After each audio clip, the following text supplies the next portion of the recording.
Once upon a time in Kochi എന്ന് പറയുന്ന സിനിമയുടെ പ്രൊമോഷൻസിന്റെ ഭാഗമായിട്ട് നടത്തുന്ന പ്രസ് മീറ്റിലേക്കാണ് കടക്കുന്നത്. അതിന്റെ ടീം അംഗങ്ങളെല്ലാം ഡയറക്ടർ അടക്കം നദിഷ അടക്കം അതിന്റെ കലന്തൂർ നമ്മുടെ captain of the ship producer വന്നിട്ടുണ്ട്, ജാഫ്രിക്ക, നിങ്ങൾക്ക് എല്ലാവർക്കും അറിയാവുന്ന പോലെ അർജുൻ അശോകൻ, പിന്നെ മാളവിക, ദേവിക, സെലക്സ് ബായ്, പിന്നെ ഏറ്റവും അധികം നമ്മൾ കാത്തിരിക്കുന്നത് ഒരു പുതിയ നായകൻ നമ്മുടെ മലയാളം ഇൻഡസ്ട്രിയിലേക്ക് കടന്നു വരുന്നു എന്നുള്ളതാണ്. സത്യത്തിൽ ശരിക്കും പറയട്ടെ, നായകദാരിദ്ര്യം ഉണ്ട് കേട്ടോ ഇവിടെ. ഉണ്ട് ഡേറ്റ് കിട്ടുന്നില്ല എന്ന് എല്ലാരും പറയും.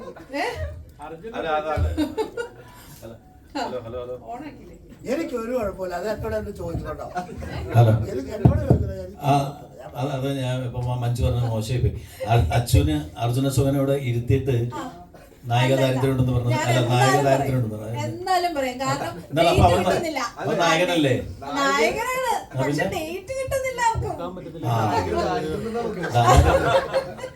ഏതായാലും എല്ലാവരും ബിസിയാണ് നമ്മുടെ മലയാളം ഇൻഡസ്ട്രിയിൽ, നായികമാരും നായകന്മാരും ഒക്കെ. അപ്പോൾ പുതിയ പുതിയ ആൾക്കാർ കടന്നു വരുന്നത് എല്ലാവർക്കും സന്തോഷകരമായ ഒരു കാര്യമാണ്.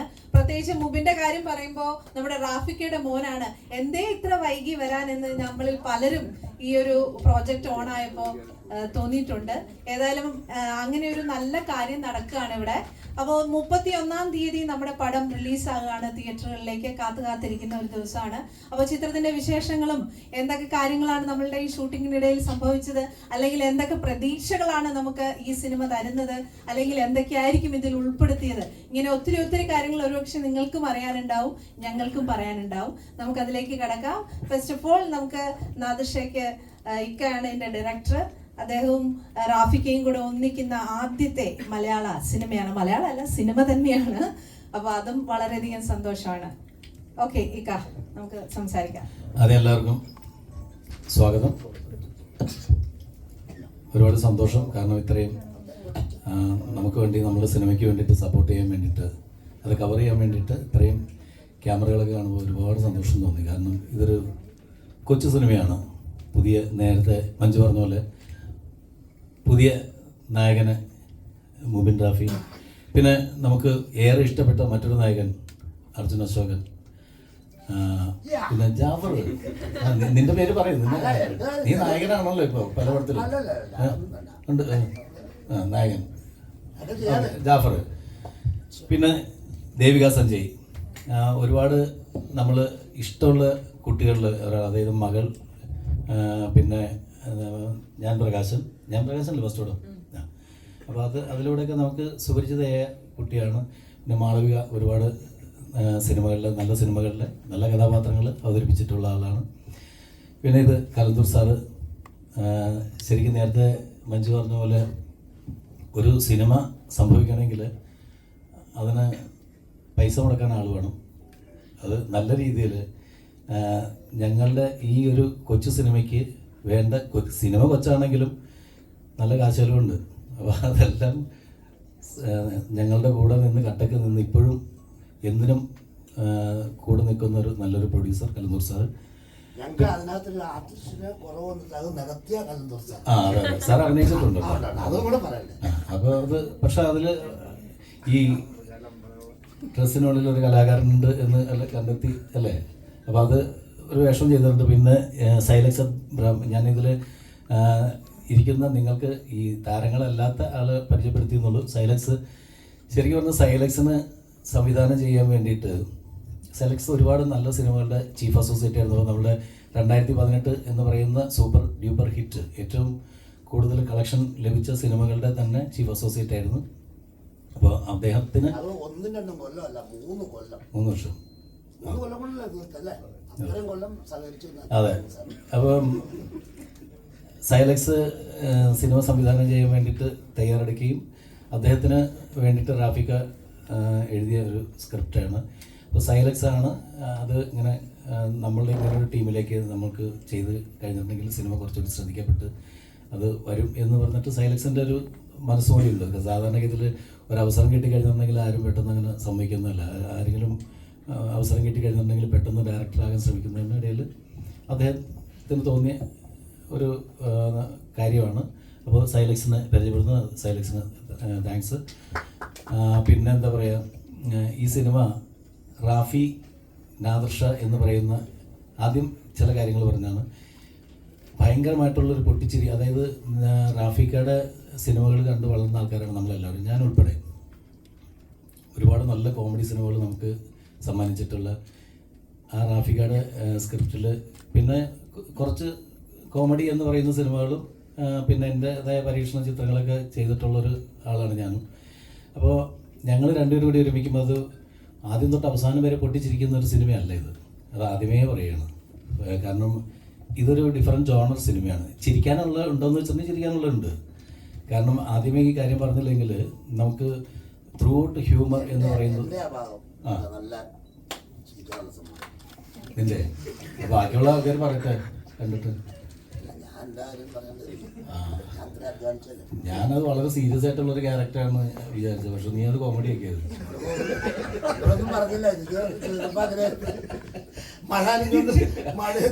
നീ കഥ പറയല്ലേ അടച്ചുണർത്തിട്ട്. ആ മഴ തന്നെ ഞാൻ അഭിനയിച്ചു, അതൊക്കെ ഓക്കെ. പക്ഷെ നീ കഥ പറഞ്ഞത് എനിക്ക് പേടിയാണ്. നിനക്ക് ക്ലൈമാക്സ് അപ്പോൾ ഇതൊരു ത്രില്ലർ ജോണർ, അല്ലെങ്കിൽ ശരിക്കും പറഞ്ഞാൽ എല്ലാം ഉണ്ട് ഇതിനകത്ത്. തമാശയുണ്ട്, കാര്യമുണ്ട്, ഡാൻസ് ഉണ്ട്, ഫൈറ്റ് ഉണ്ട്, പാട്ടുണ്ട്. അങ്ങനെ ഒരു മിക്സഡ് വേർഷൻ, ഒരു പക്ക എൻ്റർടൈനർ എന്ന് പറയുന്ന ജോണറിലുള്ളൊരു സിനിമയാണ്. ആദ്യം തൊട്ട് അവസാനം വരെ 2 മണിക്കൂർ ലെങ്ത് ഉള്ളൊരു സിനിമ. ആദ്യം തൊട്ട് അവസാനം വരെ നമുക്ക് വളരെ രസകരമായിട്ട് കണ്ടിരിക്കാൻ പറ്റും എന്ന് വിശ്വസിക്കുന്ന ഒരു സിനിമ. ഒരു പ്രേക്ഷകൻ്റെ സ്ഥാനത്ത് നിന്നാണ് ഞാൻ പറയുന്നത്. അങ്ങനെ കൂടുതൽ തള്ളി മറിക്കണമെന്നില്ലാതെ ആസ്വദിക്കാൻ പറ്റുന്ന ഒരു കൊച്ചു സിനിമയായിരിക്കും. തീർച്ചയായിട്ടും നിങ്ങൾ നിരാശപ്പെടുത്തില്ല എന്ന് തന്നെയാണ് ഞങ്ങളുടെ എല്ലാവരുടെയും വിശ്വാസം. ഞങ്ങളെല്ലാവരും അതുപോലെ പണിയെടുത്തിട്ടുണ്ട്. ഇനി മൈക്ക് ഞാൻ അർജുന ശോഭന വെച്ചു.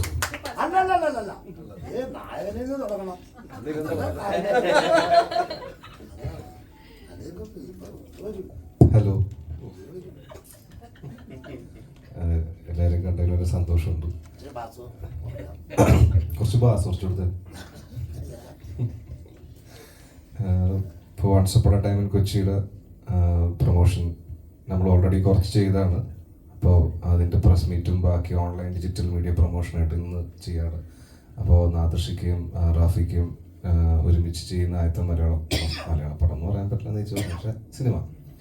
അപ്പോൾ അതിലൊരു ഭാഗമാകാൻ പറ്റിയ വളരെയധികം സന്തോഷമുണ്ട്. കാരണം ചെറുപ്പം തൊട്ട് ഇവരെ കണ്ടു വളർന്ന ഒരാളാണ്. അപ്പോൾ അച്ഛൻ ഇവരുടെ കൂടെ കുറേ പടങ്ങളൊക്കെ ചെയ്തിട്ടുണ്ട്. അപ്പോൾ എന്നെ ഇവരൊരു പടം ചെയ്യുമ്പോൾ അതിലൊരു ഭാഗം വിളിക്കുമ്പോൾ വളരെയധികം എക്സൈറ്റഡ് ആയിരുന്നു. അപ്പോൾ അത് എക്സൈറ്റ്മെൻറ്റ് ഉണ്ടായിരുന്നു പടം ചെയ്യുമ്പോഴും. ഇപ്പോൾ അത് റിലീസിന് ഒരുങ്ങിയിട്ടുണ്ട്. അപ്പോൾ ഈ വരുന്ന മെയ് 31 പടം റിലീസാകുകയാണ്.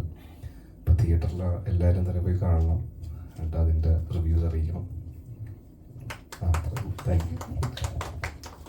യു. ശരിക്കും നായകനോടുക്കാം. എല്ലാവർക്കും നമസ്കാരം. ഒരുപാട് സന്തോഷമുണ്ട്. ഞാനും ഇതേപോലെ വാപ്സിൻ്റെയും നാഷിഖാൻ്റെയൊക്കെ സിനിമകളും പരിപാടിയൊക്കെ കണ്ടിട്ട് തന്നെയാണ് വളർന്നത്.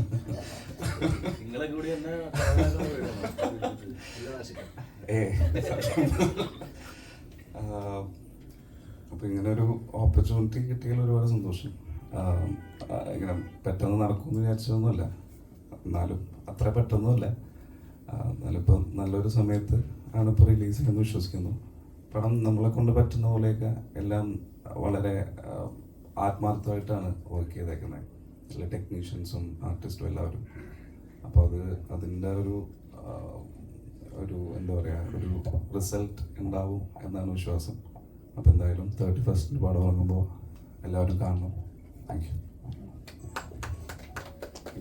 ദേവിക നായിക. എല്ലാവർക്കും നമസ്കാരം. ആദ്യം തന്നെ ഇത്രയും എഫേർട്ട് എടുത്ത് ഇവിടെ വന്നതിന് ഒരുപാട് താങ്ക് യു. ഈ പറഞ്ഞ സെയിം സ്റ്റോറി തന്നെയാണ് എനിക്കും പറയാനുള്ളത്. ഞാൻ പറയുമ്പോൾ അത് സത്യമാണ്.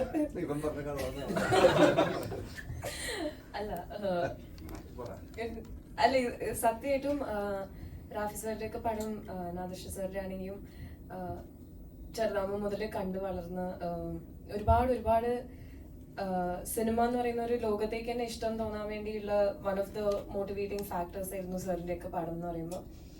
അപ്പം ഞാനിപ്പോഴും ഭയങ്കര എക്സൈറ്റഡ് ആണ്. ന്യൂസ് കേട്ടപ്പോൾ മുതൽ എക്സൈറ്റഡ് ആയിരുന്നു. ഒന്നേ പറയാനുള്ളൂ, എല്ലാവരും തിയേറ്ററിൽ പോയി പടം കാണുക, റിവ്യൂസ് പറയുക. നിങ്ങളുടെ എല്ലാവരുടെയും സപ്പോർട്ട്, സത്യസന്ധമായ റിവ്യൂസ് പറയാ.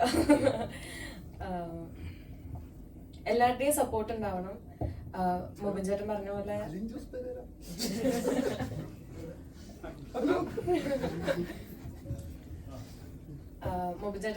തന്നെ എല്ലാവരും ഒരുപാട് എഫേർട്ട് ഇട്ട് ചെയ്ത പടമാണ്. അപ്പൊ എല്ലാവരുടെയും സപ്പോർട്ട് ഉണ്ടാവണം. Thank you so much.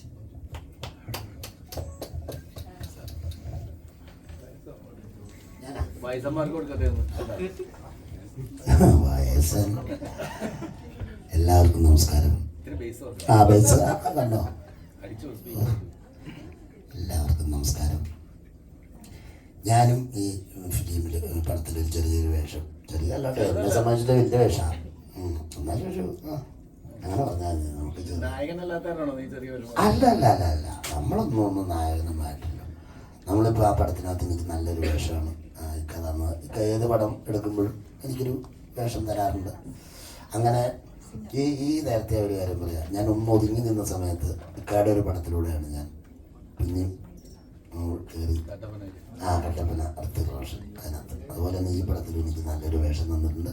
ഇതൊരു നല്ല പടമായിട്ടാണ് എനിക്ക് തോന്നുന്നത്. ഞാൻ അഭിനയിക്കാനായിട്ട് ഇതിനകത്ത് ഡേറ്റ് ഇല്ല എന്നൊക്കെ പറഞ്ഞ് ഇക്കായോട്ടൊക്കെ കൂടി ആലോചിച്ച് എന്ന് ഞാൻ ഒന്ന് ഷൂട്ടിങ്ങിൻ്റെ സ്ഥലത്ത് കൊച്ചിയിൽ ചെന്നു കഴിഞ്ഞപ്പം നായകനും നായികയും അവിടെ ഇരിപ്പുണ്ട്, നായകൻ്റെ ഉപ്പ ഇരിപ്പുണ്ട്,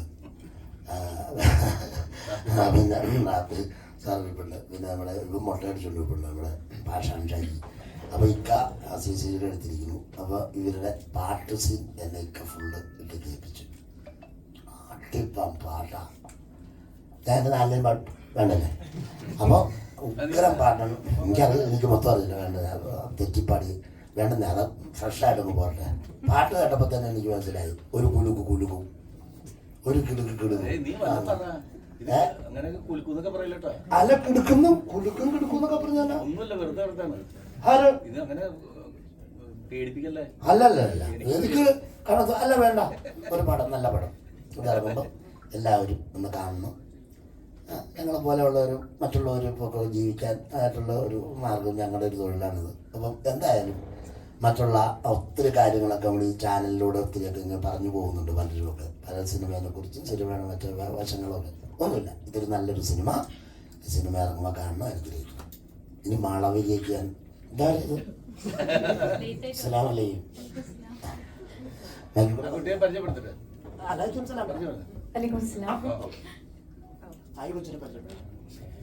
അതെ, ഡന റസിക് നമ്മുടെ ഈ സിനിമയിൽ നല്ല രസമായിട്ട് പാടി ഒരു പാട്ട് തന്നിട്ടുണ്ട്. ആ പാട്ടിൻ്റെ മ്യൂസിക് ഞാനായിരുന്നു. അപ്പോൾ അത് നമ്മുടെ ഹരിശങ്കറും ഡനയും ചേർന്നാണ് പാടിയത്. പാട്ട് റിലീസ് ചെയ്തിട്ടുണ്ടായിരുന്നു. അത് ഡനയെ കൊണ്ട് നമുക്ക് പാടിക്കാം കുറച്ചായിട്ട്.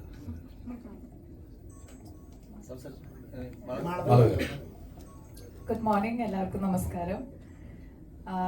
ഓൾറെഡി എല്ലാവരും പറഞ്ഞു കഴിഞ്ഞു. പറഞ്ഞ പോലെ once upon a time in കൊച്ചിയുടെ എന്ന മൂവിയുടെ ഭാഗമാവാൻ പറ്റിയതിൽ ഒരുപാട് സന്തോഷമുണ്ട്. നാദർഷയ്ക്കും റാഫി സാറിൻ്റെയും അഗെയിൻ ഞാനും പറയുകയാണ്, റാഫി സാറിൻ്റെ മൂവീസൊക്കെ നമ്മൾ ക്യാരക്ടേഴ്സൊക്കെ ഒരുപാട് കണ്ട് ചിരിച്ചും ആസ്വദിച്ചിട്ടുള്ളൊരു കുട്ടിയാണ് ഞാനും. അതുപോലെ തന്നെ നാദർഷയ്ക്കയുടെ മൂവീസ് ആണെങ്കിലും ഒരുപാട് എൻ്റർടൈൻ ചെയ്ത ഫിലിംസ് ആണ്. അപ്പോൾ അതിൽ അഗെയിൻ എനിക്ക് മുമ്പ് ഇക്കടുത്ത് ഞാൻ പറഞ്ഞിട്ടുണ്ട്, എനിക്ക് ഇക്കയുടെ ഒരു 2 ഫിലിം മുമ്പ് വന്നത് എനിക്ക് അൺഫോർച്ചുനേറ്റ്ലി എന്തോ ഒരു അൺഭാഗ്യവശാൽ അത് നടന്നിട്ടില്ല. അൺഭാഗ്യവശാൽ ഞാൻ ആഡ് ചെയ്തു. ഞങ്ങളുടെ ഭാഗ്യവശാൽ അതാണ് പറയേണ്ടത്. ഞങ്ങളുടെ ഭാഗ്യവശാൽ അത് നടന്നില്ല. അങ്ങനെ പറയരുത്, അങ്ങനെ പറയരുത്.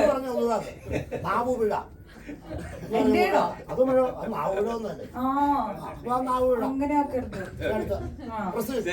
അല്ല, ഇപ്പോ വൺസ് അപ്പോൺ എ ടൈമിന്റെ ഭാഗമാകാൻ പറ്റിയ സന്തോഷമുണ്ട്.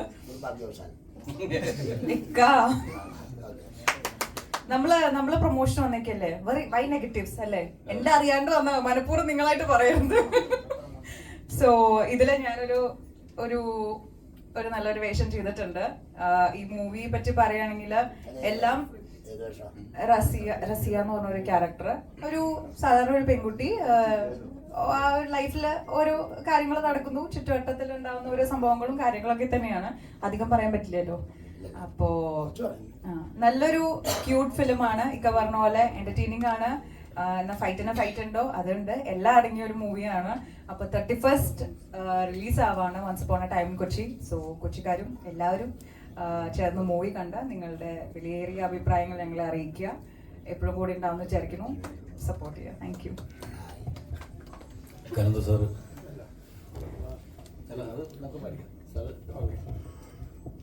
Good morning to all. എല്ലാവർക്കും ഇവിടെ രാവിലെ വന്നതിന് നന്ദി. എല്ലാ ചെറുപ്പക്കാര, I really appreciate this all. You are very very young and your spirit to work hard I really admire. നിങ്ങളെ ഈ spirit keep it in your life and build your career. Okay, അതെ. Now it was my pleasure to be a producer with the legend Rafi and Nadarsha. ഇതൊരു എൻ്റർടൈനറാണ്. ഞാൻ മൂവിയെ പറ്റി ഒന്നും പറയുന്നില്ല. You watch and enjoy, evaluate, give your honest opinion. Wish you all the best.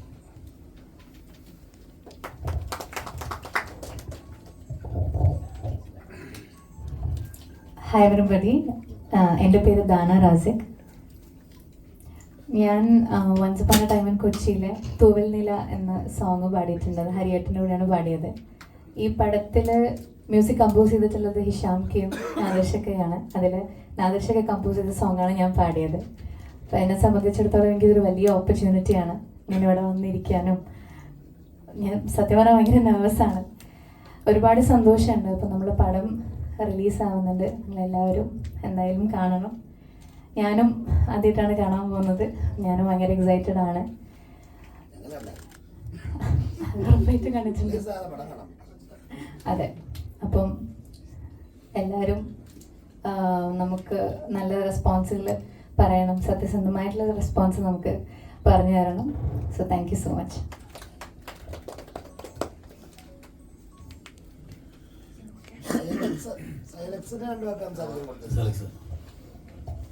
നല്ല വാക്കൊക്കെ പറയണോട്ടോ, ഞാൻ mic മേടിച്ചാൽ. എല്ലാവരോടും വളരെ വളരെ നന്ദി. പ്രത്യേകിച്ച് നാദിർഷ, കന്ദു സാറ്, റാഫി സാറ്. ഇക്ക പറഞ്ഞ പോലെ ഒരുപാട് പടങ്ങളിൽ ചീഫ് അസോസിയേറ്റ് ആയിട്ട് വർക്ക് ചെയ്യാനുള്ള ഭാഗ്യം ലഭിച്ചിട്ടുണ്ട്. വലിയ വലിയ വലിയ ചിത്രങ്ങളിലേക്ക്. പക്ഷെ ഇതുപോലൊരു വേദി പങ്കിടാനുള്ള ഒരു അവസരം ഇതുവരെ കിട്ടിയിട്ടില്ല. ആദ്യമായിട്ടാണ് ഇതുപോലൊരു വേദി പങ്കിടാൻ ഒരു അവസരം കിട്ടുന്നത്. അതിന് എല്ലാവരോടും വളരെ വളരെ നന്ദി.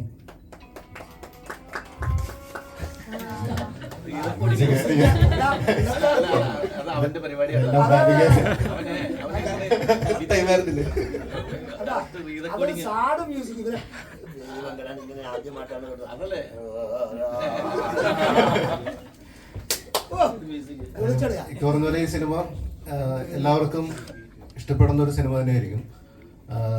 എൻജോയ് ചെയ്യാൻ പറ്റിയൊരു സിനിമ തന്നെയാണ്. അപ്പോൾ എല്ലാവരും, ഞങ്ങൾക്ക് പറയാനുള്ള എല്ലാവരും തിയേറ്ററിൽ ചെന്ന് കാണുക, ഇതൊരു വലിയ വിജയമാക്കി മാറ്റുക. ഇതൊരു പുതിയ ഒരു നായകൻ ഇൻഡസ്ട്രിയിലേക്ക് കടന്നു വരുന്ന ഒരു സിനിമ കൂടിയാണ്.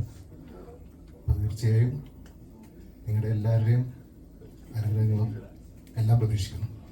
Thank you.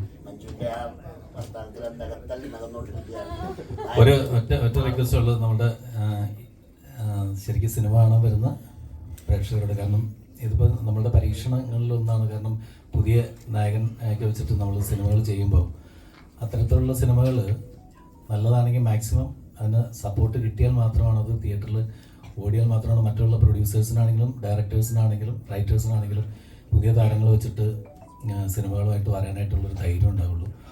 പുതിയ താരങ്ങളും അല്ലെങ്കിൽ ഒക്കെ ആയിട്ട് വരുന്ന സിനിമകൾക്ക് വരുന്ന പ്രേക്ഷകരുടെ കുറവും കാര്യങ്ങളൊക്കെ വന്നു കഴിഞ്ഞിട്ടുണ്ടെങ്കിൽ സാധാരണഗതിയിൽ എല്ലാവരും മാറ്റി ചിന്തിക്കേണ്ട അവസ്ഥയാണ്. അപ്പോൾ തീർച്ചയായിട്ടും നിങ്ങളുടെ വിലയേറിയ സപ്പോർട്ടാണ് എല്ലാ ഞങ്ങൾക്ക് വേണ്ടത് എന്ന് ഞാൻ ആത്മാർത്ഥമായിട്ട് ഞാൻ ആവശ്യപ്പെടുന്നു. Thank you so much. നിങ്ങൾക്ക് ചോദിക്കാട്ടോ?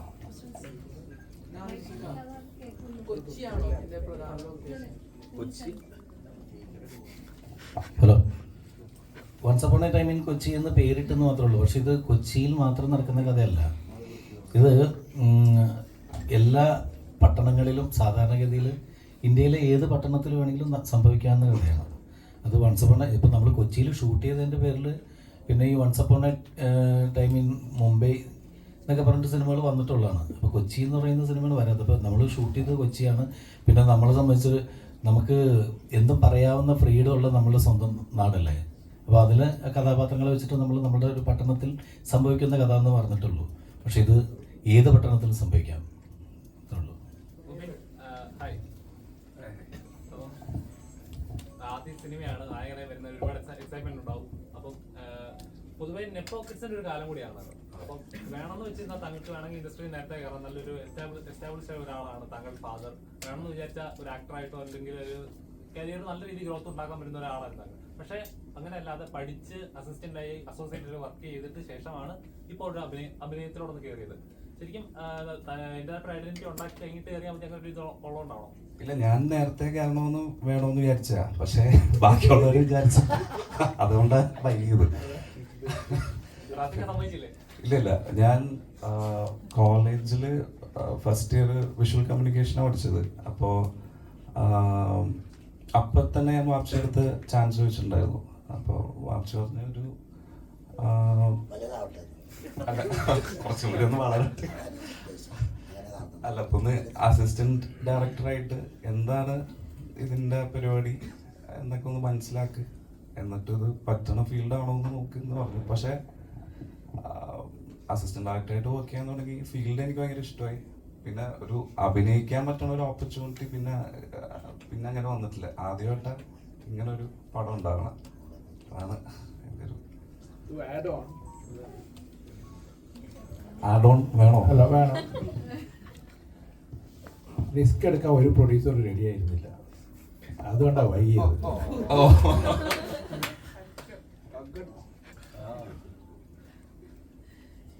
അല്ല, അക്കാര്യത്തിലും പറഞ്ഞുള്ളൊരു കാര്യമാണ്. കാരണം വെച്ചാൽ ഒരു പുതിയ, ഞാൻ നേരത്തെ പറഞ്ഞ് നിർത്തി അതുകൊണ്ടാണ്, പുതിയ താരങ്ങളെ വെച്ചിട്ട് അല്ലെങ്കിൽ പുതുമുഖങ്ങളെ വെച്ചിട്ട് നമ്മൾ സിനിമകൾ ചെയ്യുമ്പോഴാണ് ഓരോരുത്തർ ഒരു പുതിയ നായകന്മാരും മലയാള സിനിമയിലേക്ക് വരുള്ളൂ. അപ്പോൾ അതിന് പ്രൊഡ്യൂസേഴ്സ് റിസ്ക് എടുക്കണമെങ്കിൽ ഇത്തരത്തിലുള്ള സിനിമകളുടെ വിജയം നോക്കി തന്നെയാണ് ഒരു റിസ്ക് എടുക്കുള്ളൂ. അപ്പോൾ അതിന് തയ്യാറായ സാറിന് ഞങ്ങളുടെ താങ്ക്സ് ഞങ്ങൾ ആദ്യമേ പറഞ്ഞാണ്, വീണ്ടും താങ്ക്സ് പറയുന്നു. Thank you.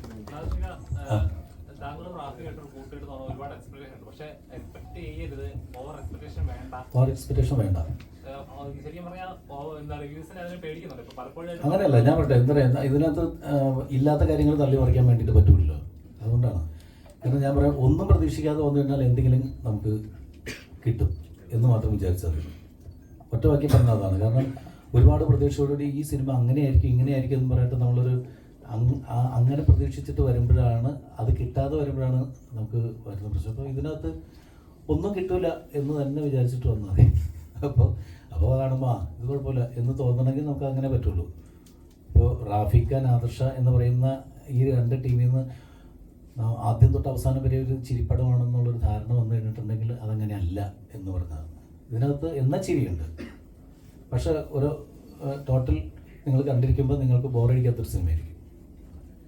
മുബിനെ ഇൻട്രൊഡ്യൂസ് ചെയ്യുമ്പോൾ ഈ സിനിമയിൽ മുബിനാണ് ഈ സിനിമയിലെ മെയിൻ റോൾ ചെയ്യുന്നത്, അല്ലെങ്കിൽ ഈ കഥാപാത്രത്തിൽ മുബിനാണ് കസ്റ്റമൈസെന്ന് തോന്നി. അങ്ങനെ എന്തുകൊണ്ടാണ് അങ്ങനെയല്ല, ഇതിനകത്ത് സിനിമയിലിപ്പോൾ ഇവരെല്ലാവരും മുബിനും പിന്നെ അർജുൻ അശോകനും ഷൈൻ ടോം ചാക്കോ ഇവരെല്ലാം വലിയ വലിയ വേഷങ്ങളാണ് ചെയ്തിരിക്കുന്നത്. അപ്പോൾ അങ്ങനെ ഒരു അതിൽ പ്രധാനപ്പെട്ട ഒരു രണ്ട് ക്യാരക്ടേഴ്സിൽ ഇവർ രണ്ടുപേരും അർജുനും മുബിയും ചെയ്തിരിക്കുന്നത്. അപ്പോൾ അതിൽ നമ്മളെ സംബന്ധിച്ചിട്ട് നമ്മൾ ആദ്യം പിന്നെ ഈ മുബിന് ഒരു എക്സ്പീരിയൻസ് ഉള്ളതെന്ന് വെച്ചിട്ടുണ്ടെങ്കിൽ മുബിൻ അഭിനയിച്ച ഷോർട്ട് ഫിലിംസൊക്കെ ഞാൻ കണ്ടിട്ടുണ്ട്. ബെസ്റ്റ് ആക്ടർ ഒക്കെ കിട്ടിയിട്ടുള്ള കക്ഷിയാണ്. എവിടെയിരുന്നത്? പുറത്തുപറയാൻ കൊള്ളില്ലാത്തതാണ്. അല്ല, അവാർഡേ അത് എൻ്റെ അടുത്ത് ഇപ്പോഴാണ് പറയണത്. ഇത് നേരത്തെ പറഞ്ഞല്ല, ആദ്യം പറഞ്ഞത് ഇങ്ങനെ ഇതിൽ ഇത്രയും പേര് മത്സരിച്ചിട്ട് എനിക്കാണ് കിട്ടിയെന്നൊക്കെ പറഞ്ഞു. അപ്പോൾ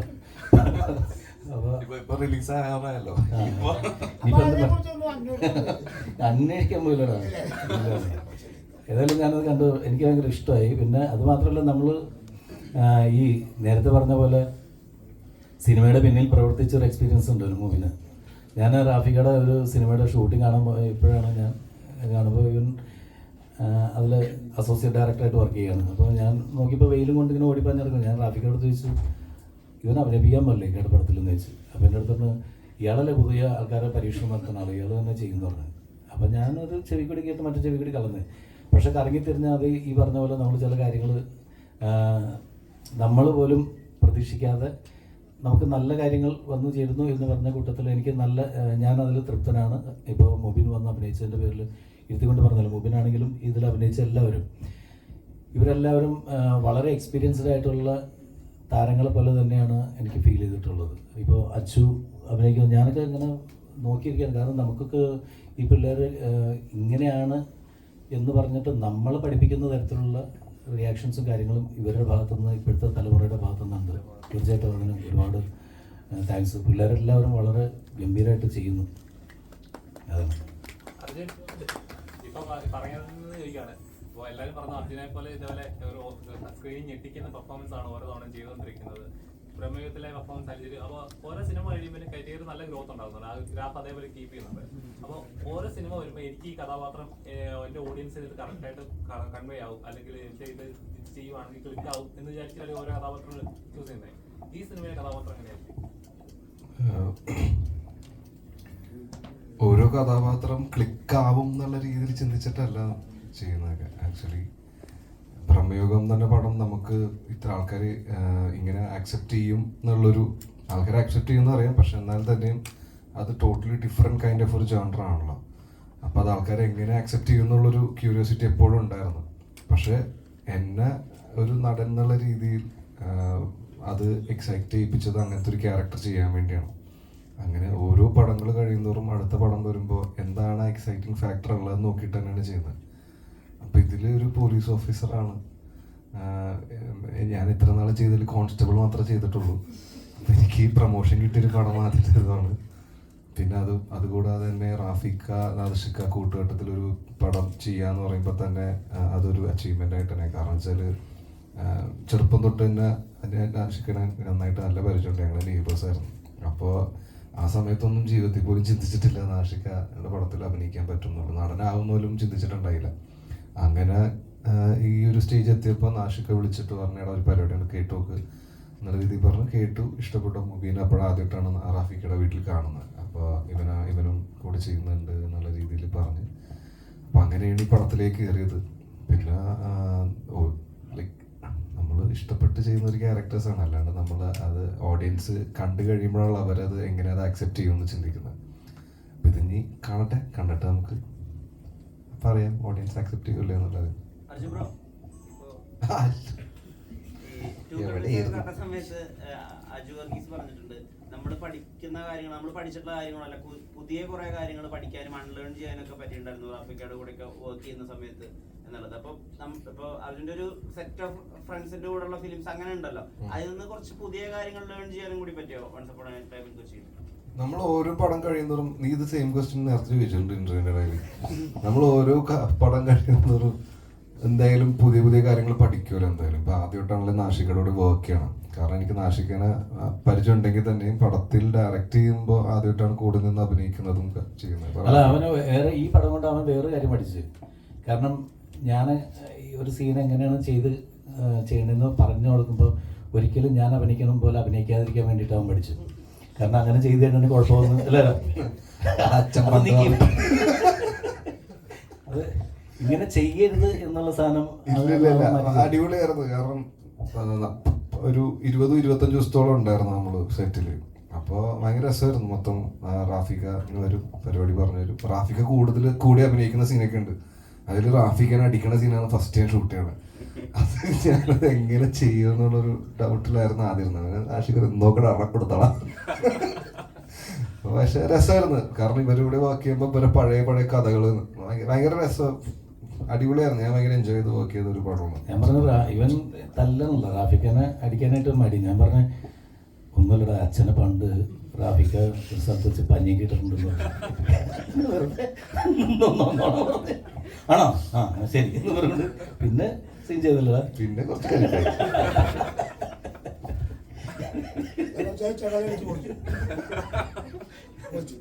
ഏതൊക്കെ ഇപ്പം ഒരു സിനിമയേക്കാൾ കൂടുതൽ ഒരു കഥാപാത്രത്തെ ആഘോഷിച്ചിട്ടുണ്ടെങ്കിൽ രമണൻ എന്നുള്ള കഥാപാത്രം എപ്പോഴും മുൻപിലുണ്ട്. ട്രോളുകളിലായാലും അല്ലെങ്കിൽ ഇപ്പോൾ ഒരു മെയ്ദിനം വരുമ്പോൾ മുതലാളിയുടെ മുഖത്ത് നോക്കി ചെറ്റയെന്ന് വിളിച്ച ഏകതൊഴിലാളി രമണനാണെന്നുള്ള തരത്തിലുള്ള നറേറ്റീവുകളൊക്കെ വരുന്നുണ്ട്. ഏതൊഴിലാളിയല്ല, തിരിച്ചടിക്കാത്ത മുതലാളി. അപ്പോൾ അത്തരത്തിലുള്ള ഒരു ക്യാരക്ടർ ചെയ്ത ആളാണ്, എഴുതി വെച്ച ആളാണ് റാഫിക. അപ്പോൾ അർജുന് റാഫിക്കയുടെ സ്ക്രിപ്റ്റിൽ ഒരു പടം ചെയ്യുമ്പോൾ മാത്രമല്ല റാഫിക്കയുടെ ഒരു കോ ആർട്ടിസ്റ്റ് കൂടി ആയിട്ട് വർക്ക് ചെയ്യുമ്പോഴുള്ള എക്സ്പീരിയൻസ് എങ്ങനെയായിരുന്നു? ആ ഒരു ഇത്രയും ഒരു ഹിറ്റ് മേക്കർ, അപ്പോൾ ഒരു ലെഗസി, അതിൻ്റെ ഒരു എക്സ്പീരിയൻസ് എങ്ങനെയായിരുന്നു? ഇതില് ഇപ്പൊ നിങ്ങൾ പറഞ്ഞ പോലെ പഞ്ചാബി ഹൗസ് പോലെ ബാക്ക് ടു ബാക്ക് കോമഡി ആയിട്ടുള്ള പടമല്ല. സിറ്റുവേഷനലി കുറച്ച് ത്രില്ലറും കാര്യങ്ങളായിട്ട് പറഞ്ഞു പോകുന്ന ഒരു സബ്ജക്റ്റ് ആണ്. അപ്പൊ അതില് തമാശ ഉണ്ട്, ഇല്ല എന്നല്ലേ പറയണേ. പക്ഷെ ഇവരുടെ ക്യാരക്ടറൈസേഷൻ എന്ന് പറയുമ്പോൾ ഭയങ്കര രസമാണ്. കാരണം ചെറിയ മൈന്യൂട്ട് കാര്യങ്ങളൊക്കെ ഉണ്ടാവും. നമ്മള് ചെറിയ അത് പടം കാണുമ്പോൾ കറക്റ്റ് മനസ്സിലാവും. അപ്പൊ അതൊക്കെ പിടിക്കാൻ പറയും നമ്മളടുത്ത്. അപ്പൊ അത് ത്രൂ ഔട്ട് പടം കണ്ടു കഴിയുമ്പോൾ ആ ഒരു ക്യാരക്ടറൈസേഷൻ അവർ ഓൾറെഡി ഉണ്ട്. അപ്പോൾ അങ്ങനെ രസം പരിപാടിയാണ്. അപ്പൊ നമുക്ക് അടിപൊളിയായിരുന്നു. ഏതൊക്കെ ലൊക്കേഷനിൽ എത്ര ദിവസങ്ങൾ ഷൂട്ട് ചെയ്തിട്ടാണ് പടം ഫുൾ കഴിഞ്ഞത്? ഇത് കൂടുതലും ഇവിടെ കൊച്ചി തന്നെയാണ്.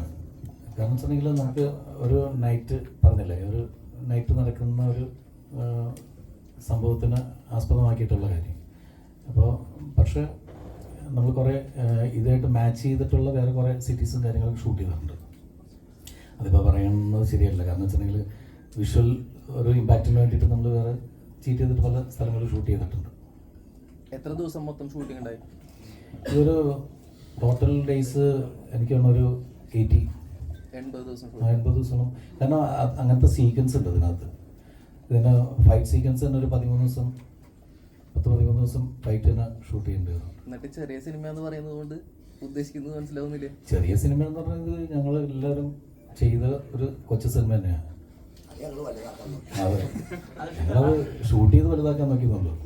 തുടങ്ങിയപ്പോൾ കൊച്ചു സിനിമയായിരുന്നു. ഇത്രയും കഷ്ടപ്പെട്ട് സിനിമ ചെയ്തിട്ട് നമ്മൾ ഇറക്കിയിട്ട് ചെറിയ പ്രിൻ്റൊക്കെ ആൾക്കാർ ട്രെയിനിലൊക്കെ ഇരുന്ന് കാണുന്ന ഇപ്പോൾ വീഡിയോ ഒക്കെ ഇറങ്ങിയിട്ടുണ്ടായി ഗുരുവായൂർ അമ്പലനടയിലൊക്കെ. അതുപോലെ കാണുന്നവരുടെ എന്താണ് പറയാനുള്ളത്?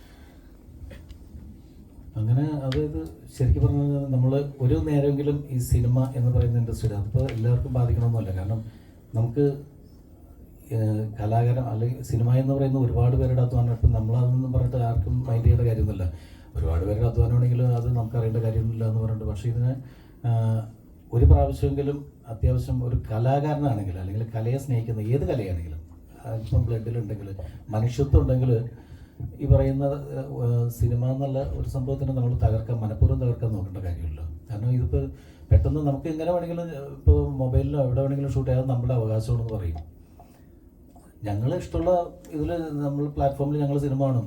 നിങ്ങൾ ഇറക്കി കോടികൾ, നിങ്ങളിപ്പോൾ 50 കോടി മുടക്കിയിട്ട് സിനിമ ചെയ്തെന്ന് വിചാരിച്ചിട്ട് ഞങ്ങൾക്ക് 10 രൂപ മുടക്കാതെ ഞങ്ങളുടെ ഫോണിൽ കണ്ടത് നിങ്ങൾക്ക് എന്താ നഷ്ടം എന്ന് ചോദിച്ചു കഴിഞ്ഞാൽ നമുക്കൊന്നും പറയാനില്ല അതിൽ.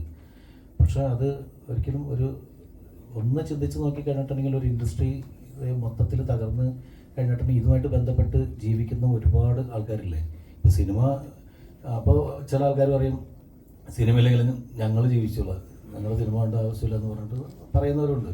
പക്ഷേ ഇതൊരു വലിയ എത്രയോ ലക്ഷങ്ങൾ ജീവിക്കുന്നുണ്ട്, ലക്ഷക്കണക്കിന് ആൾക്കാർ ജീവിക്കുന്നുണ്ട്, ഒരുപാട് പേര് വരുമാനം. ഇപ്പോൾ നമ്മൾ തമ്മിൽ ഇങ്ങനെ സംസാരിക്കുമ്പോൾ ഇത്രയും ക്യാമറകൾ നിങ്ങളെല്ലാം ജോലി ചെയ്യുന്നുണ്ട്. ഈ ജോലി ചെയ്യുന്നതെല്ലാം ഇതിനെ ആസ്പദമാക്കിയല്ലേ, സിനിമ ബേസ് ചെയ്താണ് നമ്മളെല്ലാവരും വന്നിരിക്കുന്നത്. ഇപ്പോൾ എല്ലാവരും ഇതിനു വേണ്ടിയിട്ട് രാവിലെ തൊട്ട് വൈകുന്നേരം വരെ ഇതിനു വേണ്ടിയിട്ട് തയ്യാറെടുക്കുന്നതും നമ്മൾ തമ്മിലിപ്പോൾ ഇങ്ങനെ അങ്ങോട്ടും ഇങ്ങോട്ട് കാണുന്നതൊക്കെ ഈ സിനിമ ഉള്ളതിൻ്റെ പേരിലാണ്. സിനിമ നശിച്ചു പോയി കഴിഞ്ഞിട്ടുണ്ടെങ്കിൽ നമ്മൾ തമ്മിൽ ഇങ്ങനെ സംസാരിക്കേണ്ട കാര്യം വരില്ല. നമ്മൾ വേറെ പണിക്ക് പോകും, നമുക്ക് വേറെ പണി കിട്ടും, അതൊക്കെ ഓക്കെ. പക്ഷേ അത് നശിപ്പിക്കാതിരിക്കുക മാക്സിമം. അരി വന്നല്ലോ. നമസ്കാരം.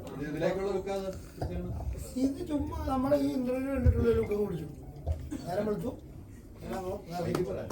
അതെ ഓക്കെ ചോദിച്ചു ഇറങ്ങി പോന്നു വിളിച്ചു കാണിച്ച് വന്ന് കുറച്ച് സംസാരിച്ചു. എവിടെയായിരുന്നു? ഓക്കെ. ജാഫ്രിക്ക ഒരു പ്രധാന വേഷത്തിലെത്തിയ പൊയ്യാമൊഴി എന്ന് പറഞ്ഞ ചിത്രം ക്യാൻ ഫിലിം ഫെസ്റ്റിവലില് ഫിലിം മാർക്കറ്റിൽ സ്ക്രീൻ ചെയ്യുന്നുണ്ട്. ഇന്നലെ റിലീസ് ചെയ്തു. അപ്പോൾ മലയാളത്തിൽ നിന്ന് അങ്ങനെ ഒരു സിനിമ മലയാളത്തിന്റെ റെപ്രസെന്റേഷൻ ആയിട്ട് ക്യാനിലൊക്കെ അവതരിപ്പിക്കുന്ന അതിൽ പ്രധാന വേഷം ചെയ്യുന്നത് അതിന്റെ പോസ്റ്ററുകളൊക്കെ കണ്ടിരുന്നു. ഒരു നമുക്ക് എന്താ പറയാ ഒരു പ്രോമിസിംഗ് ആയിട്ടുള്ള പടമായിരിക്കും എന്നുള്ളൊരു തോന്നൽ വരുന്നുണ്ട്. അപ്പോൾ അത്തരത്തിലുള്ള ഒരു പടം ചെയ്തിട്ട് അല്ലെങ്കിൽ ഇപ്പോൾ ചുരുളി ചെയ്യുന്നത് അങ്ങനെ ഒരുവിധം നല്ല സിനിമകളിൽ മികച്ച ക്യാരക്ടറുകൾ വരുന്ന ഒരു സമയത്തും തന്നെ once upon a time in Kochi ആ ഒരു സിനിമയിലേക്ക് വരുമ്പോൾ ഇപ്പോൾ റാഫിക നാദിർഷ എന്നുള്ള പേരല്ലാതെ സിനിമ തന്നിട്ടുള്ള ഒരു ഹൈ എന്തായിരുന്നു, സിനിമയിലേക്ക് എത്താനുള്ള ഒരു ഇതെന്തായിരുന്നു? അത് ഞാൻ വീട്ടിലിരിക്കുമ്പം എനിക്ക് റാഫി സാറും ആഷാക്കാരുടെ കൂടി വലിയൊരു മീറ്റിംഗ് വിളിച്ച് എൻ്റെ വീട്ടിലേക്ക് രണ്ടുപേരും വന്നു. വന്നിട്ട് എന്നോട് ചോദിച്ചു, ഇതിനകത്തൊന്ന് സഹകരിക്കാവോ ജാഫർ? ഞങ്ങളുടെ പ്രതീക്ഷയോടുകൂടി അന്ന് റാഫി സാറിനോട് പറഞ്ഞു. എന്നാൽ ആഷാക്കാരനോട് കണ്ണടച്ചിട്ട് ഇങ്ങനെ പറഞ്ഞു അങ്ങനെ ഞാൻ ശരിക്കും കഥ കേട്ടതിന് ശേഷം ഞാൻ അർജുനെ വിളിച്ചു. അർജുൻ പറഞ്ഞു, ചേട്ടാ എങ്ങനെയും ഏറ്റെടുക്കുക, ഞങ്ങൾ എങ്ങനെയും അരി മേടിച്ചു പോട്ടെ. ഒരു ഫോൺ വിളിച്ചു, ഞാൻ ഇവിടെ കൊടുക്കുക, ഞാൻ നാളെ വന്നിട്ട് ഒരു സാധനം ഉണ്ട് എൻ്റെ പടത്തിലൊന്നും ചെയ്തേച്ചോ കൊള്ളുന്നു ഞാൻ വന്ന് ചെയ്തേച്ചു പോയ സംഭവമായത്. എനിക്ക് തൃപ്തരാണ്. നല്ലൊരു വേഷം എനിക്ക് തന്നിരുന്നത്. പിന്നെ ഒരു കുടുംബത്തിൽ ചെന്ന് കയറുന്ന പോലെയുള്ള ഒരു ഫീലിങ്സ് ഒക്കെയാണ് നാശാക്കയുടെ പടത്തിലേക്ക് ചെന്ന് കഴിയുമ്പോഴത്തേക്കും. നമ്മളൊരു സിനിമാ നടനാണെന്നോ അല്ലെങ്കിൽ ഒരു സിനിമാ നടൻ ചെന്ന് കഴിയുന്ന ഒരു ഡയറക്ടർ ബന്ധമൊന്നുമല്ല. അത് തന്നെയല്ലെന്ന് ഈ ഇരിക്കുന്ന ലെവൽ തന്നെ നോക്കി നിങ്ങൾ തന്നെ ചിന്തിക്കും, ഇതിനകത്ത് ആർക്കെങ്കിലും ഞാനൊഴിച്ച് ബാക്കി ആർക്കെങ്കിലും ജാടയുണ്ടോ? ഇല്ലല്ല. അപ്പം അത്രയേ ഉള്ളൂ. ഞങ്ങളൊരു കുടുംബം പോലെ തമാശയും പറഞ്ഞ് അങ്ങനെ പറയും. പിന്നെ ഇക്ക പറഞ്ഞ 80 ദിവസം ഷൂട്ട് കൂടിപ്പോയി. അപ്പോൾ സാറ് ചോദിച്ചു, എന്തോ ഇച്ചിരി ചെറിയ പടമാണോ വലുതല്ലേ എന്നൊക്കെ ചോദിച്ചില്ലേ. പിന്നെ മഴ ഒരു ഘടകമായിരുന്നു. മഴ ഞങ്ങളെ കുറേ ശല്യം ചെയ്തു. ഷൂട്ടൊക്കെ രാത്രിയായിരുന്നു. അങ്ങനെ കുറേ ദിവസങ്ങളൊക്കെ പോയി. അല്ലാതെ ഇപ്പോൾ സാറ് ഓർക്കും കണ്ടോ അവർ പച്ചയ്ക്ക് വർത്താനം പറഞ്ഞു, 20 ദിവസം കൊണ്ട് തീർക്കാമെന്ന് പറഞ്ഞ് 80 ദിവസം കൊണ്ടാകും തീർക്കാമെന്ന് പറഞ്ഞ് അവിടെ കിടന്ന് മുന്തുന്നുള്ളതുകൊണ്ട് അത് സമ്മതിക്കില്ല. ആലോചിച്ചില്ല. അങ്ങനെയായിരുന്നു മൊത്തത്തിൽ. പിന്നെ സിനിമയാണ്, ഇക്കയുടെ സിനിമയാണ്. ഇക്ക എൻ്റെ റൂട്ട് അനുസരിച്ച് ഇന്ന് രാത്രി എടുത്ത നാളെ പ്ലാൻ ചെയ്യണം, പെട്ടെന്ന് മാറ്റുന്ന ആളൊക്കെയാണ്. എന്തായാലും ഒരു മനോഹര സിനിമയായിരിക്കും. അർജുനും നായകനും ഒക്കെ കൂടി നായികയെ കൂടി അടിച്ച് പൊളിച്ച് വെച്ചിട്ടുണ്ട്. അപ്പോൾ നമുക്ക് കാണാം. ഞാൻ ആദ്യം പറഞ്ഞ പോലെ തന്നെ നിങ്ങളെപ്പോലെയുള്ള ഓരോ സഹകരണമാണ്. പിന്നെ ഈ എല്ലാവരും പറയുന്നില്ലേ, ഈ ഒരു സിനിമ ഇറങ്ങി കഴിയുമ്പോൾ പ്രിൻ്റ് എടുത്ത് കാണുന്നു. സിനിമ എപ്പോഴും തിയേറ്ററിൽ തന്നെ കാണുക, എന്നാലേ അതിന് വിലയിരുത്താൻ പറ്റുള്ളൂ. അതിനകത്ത് എന്തൊക്കെ സാധനങ്ങളുടെ സൗണ്ട് എഫക്റ്റും ഒക്കെ വെച്ചിട്ട് അങ്ങനെ കണ്ടിട്ട് അതിനെക്കുറിച്ചിട്ട് വിലയിരുത്തൽ പറയണം. നമ്മൾ മൊബൈലിൽ കണ്ടിട്ട് പെട്ടെന്ന് ഒരു വലിയൊരു പ്രസ്ഥാനത്തെ ചുമ്മാ ഒരു ഇതിലേക്ക് ആക്കരുത്. കാരണം വെച്ചാൽ എല്ലാവർക്കും അരി മേടിക്കാനുള്ളതാണ്, ജീവിക്കാനുള്ളതാണ്. മൊത്തത്തിൽ പ്രശ്നമാണ് നമ്മുടെ നാട് മൊത്തം, ലോകം മൊത്തത്തിൽ പ്രശ്നം നടന്നുകൊണ്ടിരിക്കുക. അപ്പോൾ എങ്ങനെയെങ്കിലും ഉള്ള കാലം എന്തെങ്കിലുമൊക്കെ കാണിച്ച് പറയുമ്പോൾ പോകാനത് മൊത്തത്തിൽ നിന്ന് പഠിച്ചു നോക്കുക. ഞാൻ സിനിമ കാണാത്ത ആളാണ്, വാർത്ത കേൾക്കുന്നത്, അതുകൊണ്ട് പറയാം. അപ്പം നന്മ വരട്ടെ എല്ലാവർക്കും. എൻ്റെ ഒരു അനുഗ്രഹം അല്ലാട്ടോ, ഞാൻ ദൈവത്തോട് പ്രാർത്ഥിക്കുന്നതാണ്. അപ്പോൾ ഇതിനും ഒരു അനുഗ്രഹം തരണം. എല്ലാവരും ഞങ്ങളെ സഹായിക്കുകയും ചെയ്യണം. ആ കുഞ്ഞുങ്ങൾക്ക് നല്ല ഒരു നല്ല സെറ്റപ്പാക്കി ഒരു ഉറപ്പാടത്തിലേക്കൊക്കെ വന്ന് അടിപൊളിയാണ്. അതിൻ്റെ കൂടെ കാരണവരായിട്ട് നമ്മൾ വിളിക്കണം. ഓക്കെ, എന്നാൽ എനിക്കിതാ പറയുള്ളൂ. അഭിനയം മാത്രമല്ല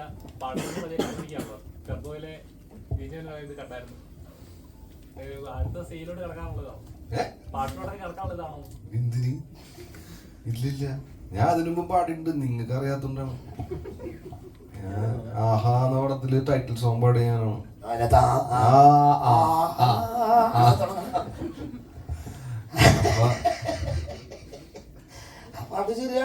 ഏത് പാട്ട്? ഏത്? ആരാ? അങ്ങനെ കിടക്കണമൊന്നുമില്ല. ഇപ്പൊ ഇങ്ങനെ കുഴപ്പമില്ലാണ്ട് പോകുന്നുണ്ട്. അപ്പൊ ഇതുപോലെ തന്നെ അങ്ങോട്ട് പോയാൽ മതി എന്നാണ്. ഓക്കെ അല്ലേ? അർജുനെ ഓരോ സിനിമ ചെയ്യുമ്പോഴും നമ്മുടെ ഈ സിനിമ പോലീസ് കഥാപാത്രം എന്ന് പറയും. അപ്പം ഇതിനു മുമ്പ് ചെയ്തിട്ടുള്ള കോൺസ്റ്റബിൾ വേഷങ്ങളൊക്കെ ഉണ്ടല്ലോ. അപ്പം ഇതില് ഓരോ പോലീസ് കഥാപാത്രം ചെയ്യുന്ന സമയത്തും അതിലൊരു മോഡുലേഷൻ ഉണ്ടാവുമല്ലോ. ഐ മീൻ ഫിസിക്കലി ആയാലും ശരി, ചെയ്യുന്ന പെർഫോമൻസിലായാലും ശരി. ഇതിലെ കഥാപാത്രം ചെയ്യാനായിട്ട് എത്രത്തോളം പറയാനായിട്ട് കുറച്ചാള് വർക്കൗട്ട് ചെയ്യാൻ നമുക്ക് പോയായിരുന്നു, കുറച്ച് മാസത്തിലൊക്കെ വെക്കാൻ.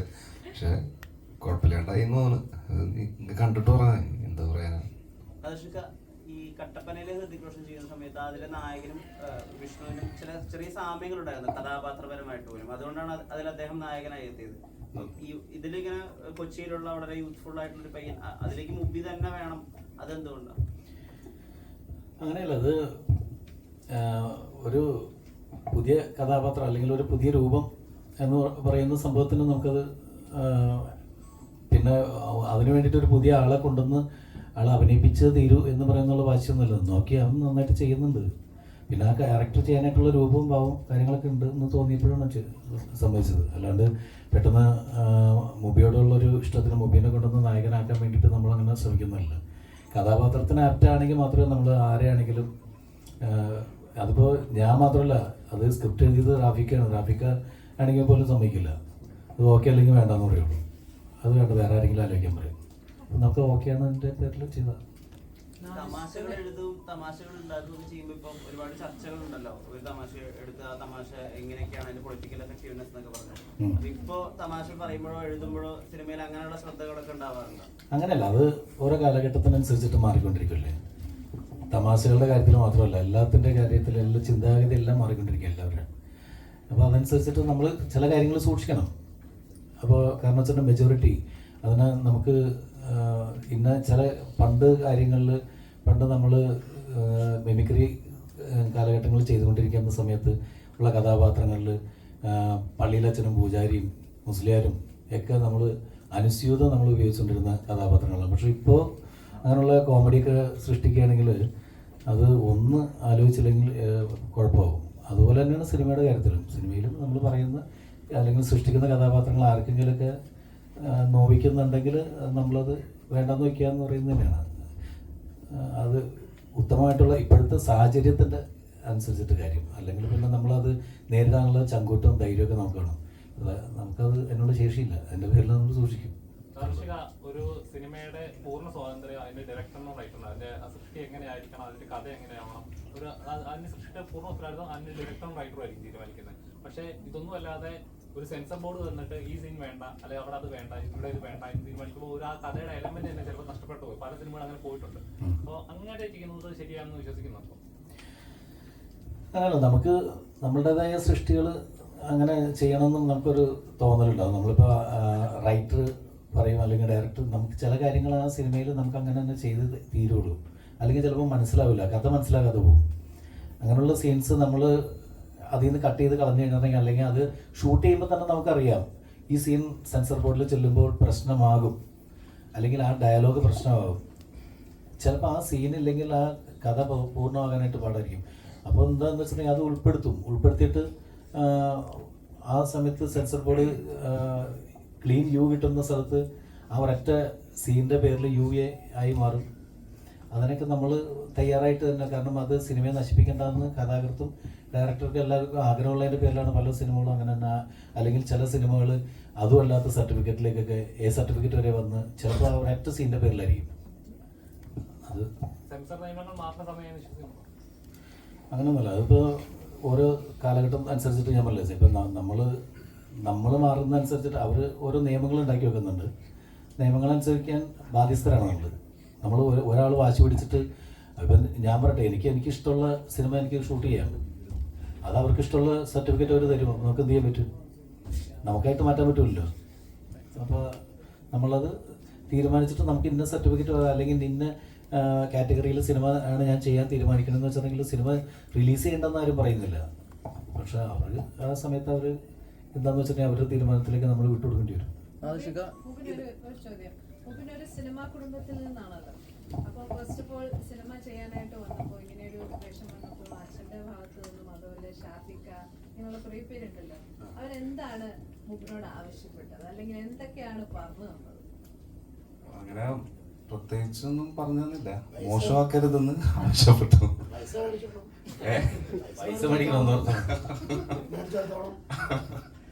അങ്ങനെ ചെറിയ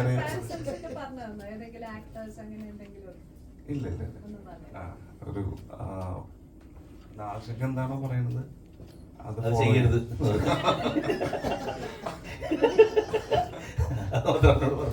അല്ല, എനിക്ക് വേറൊരു ഇഷ്ടം തോന്നിയ അനുസരിച്ച് സാധാരണ ഇതിൽ വരുന്ന ഒരു പുതിയ, എനിക്ക് വളരെ കംഫർട്ടബിൾ ആയിട്ടുള്ള ആർട്ടിസ്റ്റ്. ഇപ്പോൾ നേരത്തെ വിഷ്ണുവിനെ വെച്ചിട്ട് നമ്മൾ കട്ടപ്പന ചെയ്ത സമയത്ത് അത് അവർ തന്നെ റൈറ്റേഴ്സ്, വിഷ്ണു തന്നെ. അപ്പോൾ അവർക്ക് കൃത്യമായിട്ട് അറിയാവുന്ന ഒരു, ഇപ്പോൾ ഇദ്ദേഹത്തെ സംബന്ധിച്ച് ചില ഈ ഫൈറ്റും ഡാൻസും മറ്റുള്ള ആക്ഷൻ അങ്ങനെയുള്ള സീക്വൻസ് ഒക്കെ ചെയ്യാനായിട്ട് എല്ലാവർക്കും പുതിയ ഒരാൾക്ക് പറ്റും. പക്ഷേ ഹ്യൂമർ ചെയ്ത് ഫലിപ്പിക്കുക എന്ന് പറയുന്നത് ചെറിയ ബുദ്ധിമുട്ടുള്ള കാര്യമാണ്. അതുവരെ വഴങ്ങുന്ന ഒരാളെ കിട്ടിയെന്ന് പറയുന്നതിൻ്റെ ഒരു സന്തോഷമുണ്ട്. അതെല്ലാവർക്കും പെട്ടെന്ന് വഴങ്ങുന്ന ഒരു കാര്യമല്ല തമാശ എന്ന് പറയുന്നത്. തമാശ അങ്ങനെ നമുക്കത് ചെയ്യുമ്പോൾ അത് മറ്റുള്ളവർക്ക് കൂടി അത് ഓക്കെ ആണെന്ന് തോന്നുന്ന തരത്തിലുള്ള ചെയ്യാൻ പറ്റുന്ന പുതിയ പിള്ളേരെ കിട്ടുമ്പോൾ നമുക്ക് വളരെ സന്തോഷം തോന്നും. കോമഡി സീൻസ് ആയിരുന്നല്ലേ നമ്മൾ ചെയ്യുന്നത്. നിന്നെ അറിയിക്കാണ്ട് ഈ കഴിഞ്ഞ കുറച്ച് ദിവസങ്ങളായിട്ട് അവിടെ നിന്ന് വെള്ളം കുടിക്കണപ്പോ എനിക്ക് മനസ്സിലായി എന്തോ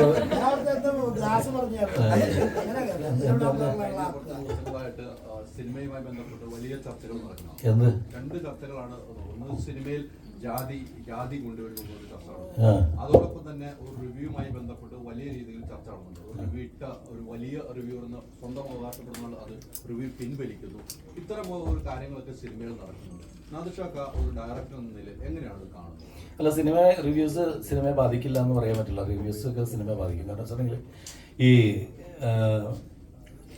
നമ്മൾ പരിപൂർണമായിട്ട് ഒരിക്കലും സിനിമയെ റിവ്യൂസ് ബാധിക്കുന്നില്ല എന്ന് പറയുന്നിട്ട് അതൊക്കെ തെറ്റായി. കാരണം വെച്ചാൽ ഇപ്പോഴത്തെ ചെറുപ്പക്കാരാണെങ്കിലും ആദ്യം സിനിമ കാണാൻ തിയേറ്ററിലേക്ക് കഴിഞ്ഞിട്ട് ഫസ്റ്റ് നോക്കുന്നത് എന്താണെന്ന് വെച്ചിട്ടുണ്ടെങ്കിൽ റിവ്യൂസ് എന്താണെന്ന് നോക്കാറുണ്ട്. പിന്നെ റേറ്റിംഗ് നോക്കും, റിവ്യൂസ് നോക്കും. ഇതെല്ലാം കഴിഞ്ഞിട്ടാണ് ഒരു 10 പൈസ മുടക്കാനായിട്ട് തയ്യാറാവുള്ളൂ. അപ്പോൾ ഈ വന്ന് പറയുമ്പോൾ ആധികാരികമായിട്ടെന്ന് വെച്ചിട്ടുണ്ടെങ്കിൽ നമുക്ക് പലപ്പോഴും സ്വന്തമായിട്ട് തീരുമാനം എടുക്കുന്നതിനേക്കാൾ കൂടുതൽ മറ്റുള്ളവരുടെ കാര്യങ്ങൾ കേട്ടാതെ സ്വയം നമുക്കൊരു ഡിസിഷൻ എടുക്കാൻ പറ്റാത്ത ആളുകളാണ് അത്തരത്തിലുള്ള റിവ്യൂസിൽ വിശ്വസിക്കുന്നത് തന്നെയാണ് എൻ്റെ വിശ്വാസം. കാരണം വെച്ചിട്ടുണ്ടെങ്കിൽ നമുക്ക് തീരുമാനം എടുക്കും. ഇപ്പം നമുക്കൊരു സിനിമ കാണുമ്പോൾ നമ്മൾ ഇത്രയും പേര് ഇരുപുണ്ട്, നമ്മളെല്ലാവരും ചെന്നിട്ട് നമ്മൾ സിനിമ കാണുമ്പോൾ ചിലപ്പോൾ കുറേ ആൾക്കാർ പറയും എനിക്കിഷ്ടപ്പെട്ടിട്ടാണ്. അപ്പോൾ നമ്മൾ തൊട്ടടുത്തിരിക്കുന്ന പറയും എനിക്ക് അത്ര വർക്കായില്ല. പലരും പല അഭിപ്രായം പറയും. ആ അഭിപ്രായം എല്ലാം കൂടി ഇത് പൊതുവായിട്ടുള്ള ഈ സിനിമയുടെ മൊത്തത്തിലുള്ള സംഭവം ഇതാണ് എന്ന് പറഞ്ഞ് ആധികാരികമായിട്ട് കയറിയെന്ന് പറയുമ്പോൾ അവരെ സപ്പോർട്ട് ചെയ്യുന്ന കുറേ ആളുകളും എല്ലാം വിശ്വസിക്കുന്നതെന്ന് വെച്ചിട്ടുണ്ടെങ്കിൽ പുള്ളി പറഞ്ഞു അപ്പോൾ ഇനി അതങ്ങനെ തന്നെയാണ് എന്ന് പറഞ്ഞിട്ട് വരുമ്പോൾ എന്ന് പറഞ്ഞാൽ സിനിമയെ ബാധിക്കും. അപ്പോൾ അങ്ങനെ സ്വയം ഒരു തീരുമാനമില്ലാത്ത കുറേ ആൾക്കാരുണ്ട്. അവരത് വിശ്വസിച്ചിട്ട് അവർ സിനിമയ്ക്ക് വരാൻ പറ്റിയില്ലെങ്കിൽ നമ്മളുടെ അത്രയും സിനിമ നെഗറ്റീവായിട്ട് തന്നെ ബാധിക്കാൻ സാധ്യത. അല്ലെങ്കിൽ ഇന്ന ആൾ പറഞ്ഞു അതിന് ഏറ്റവും വലിയ പ്രശ്നം എന്ന് വെച്ചിട്ടുണ്ടെങ്കിൽ അത്തരത്തിലുള്ള റിവ്യൂസിന് പോസിറ്റീവ് പറയുമ്പോൾ ഈ നെഗറ്റീവ് പറഞ്ഞ ആൾക്കാർ നെഗറ്റീവ് പറയുമ്പോൾ മാത്രമേ ഇവർ നമ്മളുടെ ഇൻഡസ്ട്രിയിലുള്ളവരും പലരും ഇങ്ങനെ ബഹളം ഉണ്ടാക്കാറുള്ളൂ. അയാൾ നെഗറ്റീവ് പറഞ്ഞത് ഇവർ പറയുന്ന പോസിറ്റീവ് റിവ്യൂസിനൊക്കെ ഇവർ തന്നെയാണ് പ്രൊമോട്ട് ചെയ്യുന്നുണ്ട്. സിനിമ ഇൻഡസ്ട്രിയിൽ തന്നെയുള്ള ആൾക്കാർ പ്രൊമോട്ട് ചെയ്യുന്നുണ്ട്. അപ്പോൾ നെഗറ്റീവ് റിവ്യൂസ് അവർ പറയുമ്പോൾ കരയും, പോസിറ്റീവ് റിവ്യൂസ് പറയുമ്പോൾ അതിനെ പൊക്കി പിടിച്ച് അയാൾ പറഞ്ഞത് വേദവാക്യമാണ്, പുള്ളി പറഞ്ഞു ഇനി ഞങ്ങളുടെ സിനിമ രക്ഷപ്പെട്ടെന്ന് പറയാം. അതൊക്കെ തന്നെ പ്രശ്നം. അപ്പോൾ അതിൻ്റെ പേരിൽ റിവ്യൂസ് എന്ന് പറയുന്നത് കറക്റ്റായിട്ടുള്ള റിവ്യൂസ് എന്ന കാര്യങ്ങൾ നമുക്ക് കൃത്യമാണോ അത് ഫേക്കാണോ ഇവർ പറയുന്നത് വൈരാഗ്യ ബുദ്ധിയോടുകൂടിയാണോ ഇതൊന്നും പറയാൻ പറ്റാത്തൊരവസ്ഥയിലേക്ക് പോവുകയാണ്. നമുക്ക് നമ്മുടേതായ തീരുമാനം എടുക്കുക. നമ്മൾ സിനിമ കാണുക, അത് കൊള്ളൂല്ലെങ്കിൽ നമുക്ക് മൊത്തത്തിൽ പറയാം എനിക്കിഷ്ടമില്ല എന്ന് പറയാം. പക്ഷേ വളരെ മോശമാണ് ഈ സിനിമ എന്ന് ആധികാരികമായിട്ട് പൊതുവായിട്ടുള്ള ജനത്തിൻ്റെ അഭിപ്രായമാണോ ഞാൻ പറയുന്നതെന്നുള്ള ധാരണയിൽ പറയാതിരിക്കുക എന്നുള്ള റിക്വസ്റ്റ് ഉണ്ട്. കാരണം കാണുന്നവൻ കണ്ടോട്ടെ, ചിലർക്ക് ഇഷ്ടപ്പെടും, ചിലർക്ക് ഇഷ്ടപ്പെടില്ല. പണ്ട് ഒരു കൊച്ചു പറഞ്ഞ പോലെ എന്താണ് ചിലർക്ക് ശരിയാവും ചിലർക്ക് ശരിയാവില്ല എന്ന് പറഞ്ഞാൽ നമുക്ക് ശരിയാവുന്നവർക്ക് ശരിയാവട്ടെ. ഈ സിനിമ ഒരു പ്രാവശ്യം റിലീസിംഗ് ഡേറ്റ് തീരുമാനിച്ച് വന്നിട്ടുണ്ടായിരുന്നാണ്. രണ്ടാമത് ഇത് ചേഞ്ച് ചെയ്യാനുള്ള ഒരു സാഹചര്യം എന്തായിരുന്നു? ചേഞ്ച് ചെയ്യാനുള്ള സാഹചര്യം എന്ന് പറഞ്ഞാൽ സിനിമ സമരം എന്ന് പറഞ്ഞ് ശരിക്കും നമ്മളുടെ റിലീസ് കഴിഞ്ഞ ഫെബ്രുവരി 23 സിനിമാ സമരം പ്രഖ്യാപിച്ച സമയത്തെന്ന് വെച്ചാൽ ഞാൻ പറഞ്ഞില്ല ഇത് നമ്മൾ ഇത്രയും എഫേർട്ട് എടുത്ത് നമുക്ക് എല്ലാവരും കാണണമെന്ന് ആഗ്രഹിക്കുന്നൊരു ഞങ്ങളെല്ലാവരും അതിനു വേണ്ടിയിട്ട് പണിയെടുത്തുന്ന ആൾക്കാരല്ലേ. നമ്മളൊരു പുതിയ നായകനെ ഇൻട്രൊഡ്യൂസ് ചെയ്യുന്നു. ഈ സിനിമ അങ്ങനെ പ്രശ്നം സിനിമാ സമരമാണെന്ന് പറഞ്ഞുകൊണ്ട് പബ്ലിക്കിന് ഇപ്പോൾ എല്ലാവരും ഈ സമരം എന്ന് പറഞ്ഞു കഴിഞ്ഞാൽ അല്ലെങ്കിൽ ഒരു ബന്ധു ഒരു ഹർത്താൽ എന്ന് പറഞ്ഞു കഴിഞ്ഞിട്ടുണ്ടെങ്കിൽ എന്തെങ്കിലും കാരണം കിട്ടാനൊക്കെയാണ് കടയും വീടൊക്കെ അടച്ചിട്ട്. അപ്പോൾ എന്തെങ്കിലും ബഹളം ഉണ്ടാകും എന്നുള്ള പേടി കൊണ്ടാണ് ഫാമിലി പുറത്തേക്ക് വന്നില്ലെങ്കിൽ ആ സിനിമ തിയേറ്ററുകൾ അടച്ചിരിക്കുന്ന സമയത്ത് വന്നില്ലെങ്കിലോ എന്നുള്ള പേടി കൊണ്ട് നമ്മൾ ഡേറ്റ് മാറ്റി കഴിഞ്ഞപ്പോൾ പിന്നെ നമുക്ക് ഇത്രയും കണ്ടിന്യൂസ് തിയേറ്ററുകൾ കിട്ടാനായിട്ട് കാരണം അതിനുശേഷം കണ്ടിന്യൂസ് സിനിമകൾ വലിയ സിനിമകൾ വലിയ പ്രതീക്ഷയോടുകൂടി നമ്മൾ കാത്തിരിക്കുന്ന ഒരുപാട് വലിയ സിനിമകൾ വന്നു പോയപ്പോൾ അവർ ഡേറ്റ് ചെയ്ത് അവർ ബ്ലോക്ക് ചെയ്തിരിക്കുന്ന ഡേറ്റുകൾ നമുക്ക് കിട്ടില്ല ഒരിക്കലും. കാരണം നമുക്ക് അനുവദിച്ച ഒരു സമയം ഉണ്ടായിരുന്നു തിയേറ്ററുകാർ. ആ ആ സമയം കഴിഞ്ഞ് കഴിഞ്ഞപ്പോൾ പിന്നെ അവരുടെ തിയേറ്ററുകാരുടെ സൗകര്യം അനുസരിച്ചിട്ട് നമുക്ക് ഡേറ്റ് കിട്ടിയുള്ളൂ. അതിപ്പോഴാണ്. ദേവിക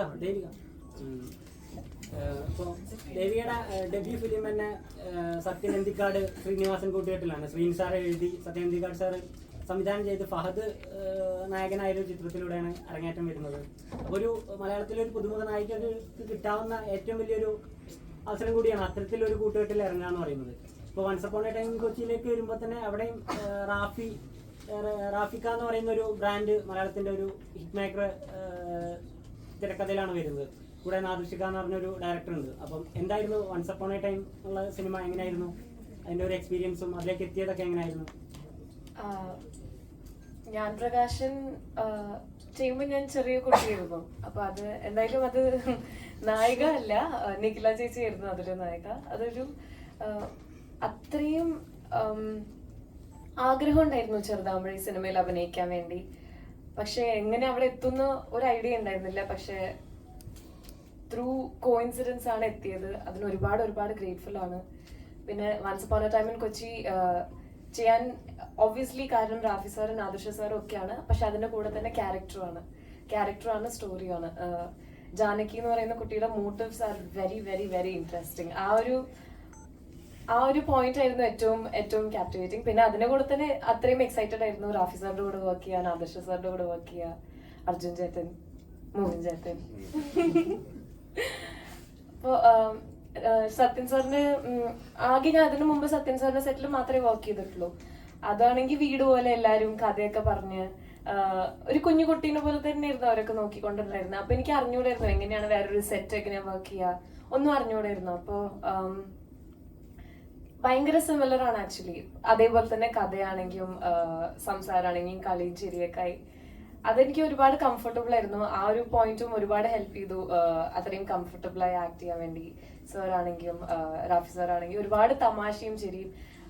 എനിക്ക് ഈ കഥ കേൾക്കാനാണ് ഏറ്റവും ഇഷ്ടം. അപ്പൊ കഥ എവിടെയുണ്ടോ അവിടെയാണ് ഞാൻ പോയിരിക്കുക. അപ്പൊ അത് പറയുമ്പോഴാണ് ഇന്നസെന്റ് അങ്കിളിനൊക്കെ ഒരുപാട് ഓർമ്മ വരുന്നത്. ഒരുപാട് കഥ പറയായിരുന്നു ഇന്നസെന്റ് അങ്കിളും സെറ്റിലായപ്പോ. ആ കഥ കേൾക്കാൻ വേണ്ടി ഞാൻ പോയിരിക്കും. അതേ സെയിം സിറ്റുവേഷൻ ആണ് ഇവിടെയും. നാദിർഷ സാർ ഒരുപാട് മുന്നത്തെ കാലത്തെ കഥ പറയും. സാർ ആക്ട് ചെയ്ത് തുടങ്ങിയത് പാട്ടിന്റെയും സാറിന്റെ ട്രാവൽസിനെ പറ്റി ഒക്കെ പറയും. റാഫി സാർ ആണെങ്കിൽ ഒരുപാട് പണ്ടത്തെ സിനിമയില് ആ ഒരു പോയിന്റ് ഓഫ് വ്യൂ ഉണ്ട്. എന്താന്ന് വെച്ചാൽ നമ്മൾ ചെറുതാമ്പഴി കാണുന്ന മൂവീസ് ആണ്, പക്ഷെ അതിന്റെ ബാക്കിൽ എന്താ നടക്കുന്നതെന്ന് ഇപ്പൊ ഒന്നിലേക്കും ബിഹൈൻഡ് ദ സീൻസ് വീഡിയോസ് ഉണ്ട്, സ്റ്റോറീസ്, ആൾക്കാരെ ഇന്റർവ്യൂസ് പറയുന്നുണ്ട്. അപ്പോ അപ്പത്തെ അതിനെ പറ്റിയൊന്നും ഒന്നും അറിയില്ല. പണ്ടൊക്കെ ചെറുതാകുമ്പോ മാഗസീൻസിലൊക്കെ വരുന്ന എന്തെങ്കിലുമൊക്കെ അമ്മയൊക്കെ വായിച്ചിട്ട് പറയുന്ന അല്ലാതെ ഒന്നും അറിയില്ല. ആ കഥ ഇവരുടെ അടുത്തുനിന്ന് ഡയറക്ട്ലി കേൾക്കുമ്പോൾ അതൊരു വേറെ എക്സ്പീരിയൻസ് തന്നെയാണ്. റാഫി സാർ ആണെങ്കിൽ പഞ്ചാബി ഹൗസിന്റെ ഒക്കെ ബിഹൈൻഡ് ദ സീൻസ് കുറെ കഥകളൊക്കെ പറയും. ഭയങ്കര എക്സൈറ്റിംഗ് ആണ് ആ ഒരു എക്സ്പീരിയൻസ് തന്നെ. അത്രയും ഞാൻ ഗ്രേറ്റ്ഫുൾ ആണ്, അത്രയും ഹാപ്പിയാണ്.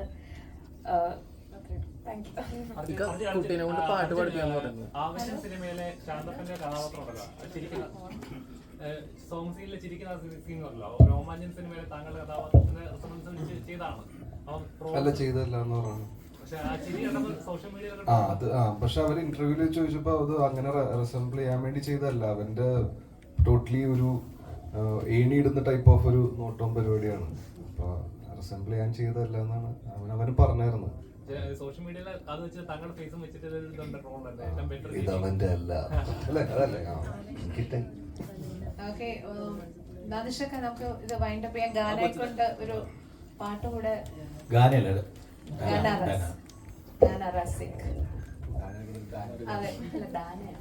അത് പള്ളിക്കൂടത്തിലൊക്കെ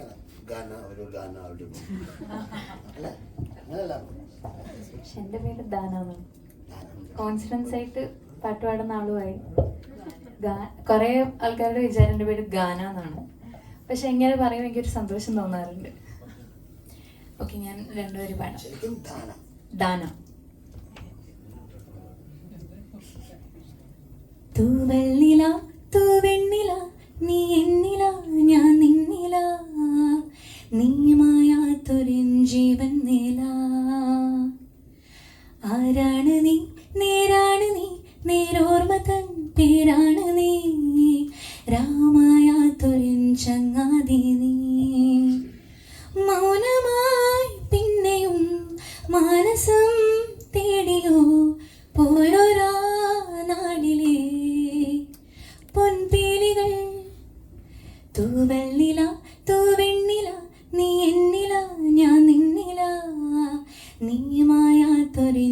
വെണ്ണീല. ആരാണ് നീ, നേരാണ് നീ, നേരോർമ്മ തൻ പേരാണ് നീ, രാമായാത്തൊരിൻ ചങ്ങാതി നീ, ഞാൻ നോക്കുന്നൊരിൻ കണ്ണാടി നീ. Thank you.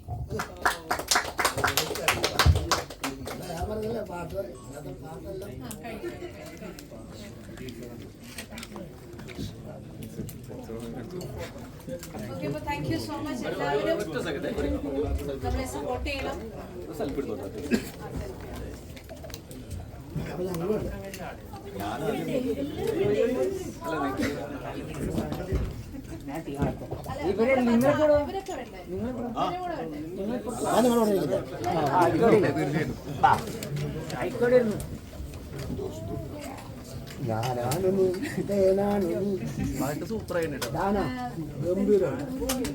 ഒരു പച്ച മണിക്കിലാ പറയുന്നത്.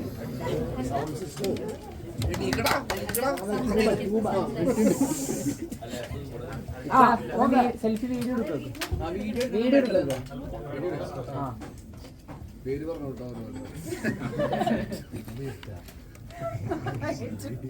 എല്ലാം ഒന്ന് ചേർപ്പത്.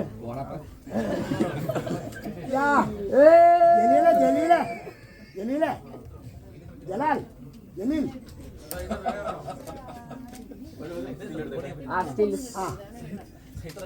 ഞങ്ങൾ കട്ടായി പോയപ്പോ താഴെ